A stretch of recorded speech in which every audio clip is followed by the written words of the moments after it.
Hi everybody at home, thank you for joining us here.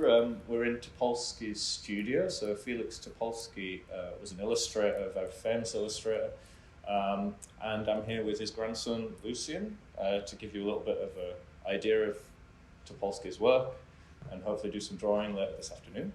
So thank you for inviting us, Lucien. This is the first collaboration for Secrets of Seeing with anywhere else, so this is quite exciting. So first of all, can I ask you a little bit about your grandfather, when he was born, and anything else you'd like to share about him? Yeah. Maybe his early life. Yeah. I'll just say, forgive the trains going overhead. Yeah, sorry, we are underneath Waterloo train station pretty much. So.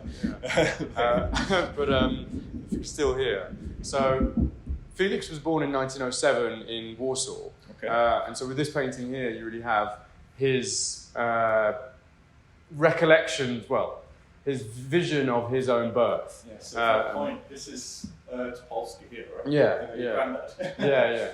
And so, great grandmother. And often with his paintings, they would react more to memory and time and kind of the experience of time rather than direct documentation, which is what his drawings are really about. Do you know how early he got into drawing? Like how old was he when he was young, like really young? Yeah, so he writes in his autobiography, I think the first drawings that he did were of two dogs trying to have sex. So I don't know.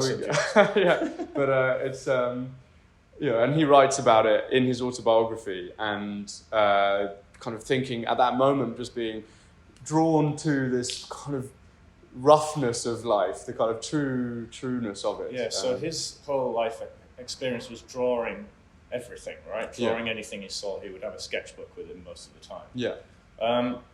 So he came from Warsaw, but he lived for a long time in London, right? Yes, yeah. So when was it that he ended up in London and how?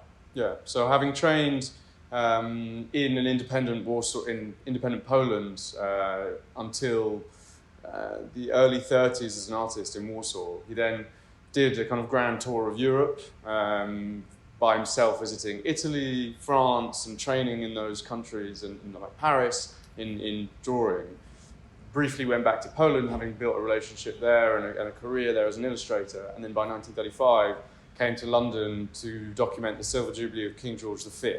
That year for a Polish newspaper called Wiadomości Literackie, the literary news. Right. So that was one of his first forays into kind of reportage illustration, or maybe illustrating as a job almost. Yeah. So I think most of what he'd done with illustration before was caricatures for magazines and that kind of thing, whereas this, I'm not sure if it was the first experience, but at least was the first major one in Britain. Yeah. And a big occasion to pick. So he went on to do that a lot through his life, right? Yeah. So do you want to mention a couple of kind of big occasions through the last sort of century where he would have been present to draw it? Yeah. So, arriving in London in 1935, that initial event made him fall in love with British ceremonials. And so was often at kind of marches or processions, funerals, weddings, that sort of thing.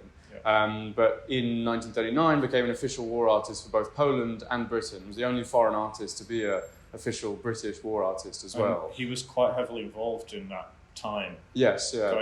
Travelled all over the world, almost every theatre of war except the Pacific.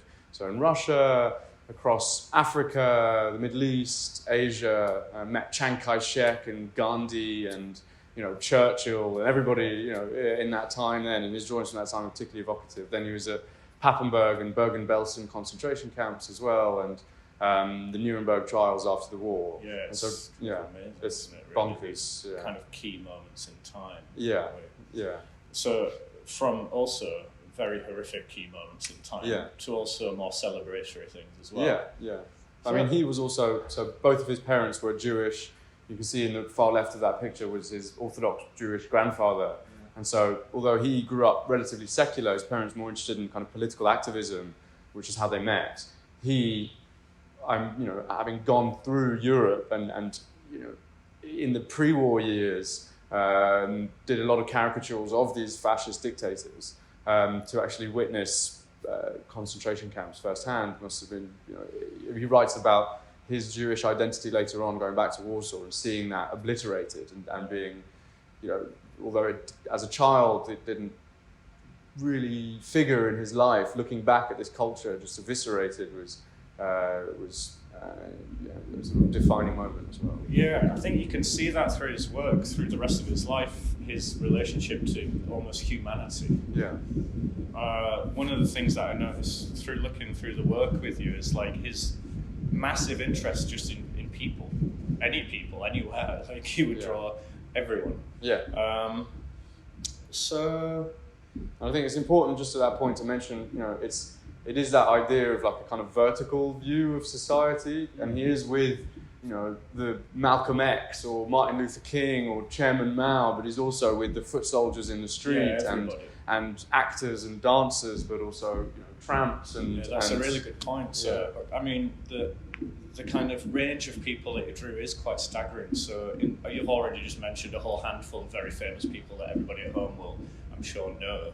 Can you think of anyone else while you've been leafing through the chronicles, like very famous names? Yeah, I mean, like from Coco Chanel to Elvis Presley and Bob Dylan, Allen Ginsberg, Picasso as well. Picasso, who he threw a party for in 1951 when he came to London. Yeah. And I think the Arts Council had meant to be throwing this after party, but it was so boring that nobody went there, and so he was just like, well, I've got a studio, so everybody went back to his place in Warwick Avenue and had this huge Picasso party. Even though that was his other studio, that brings us back to this studio in a way, because he used this also as a meeting place. Yeah, right? Yeah, absolutely.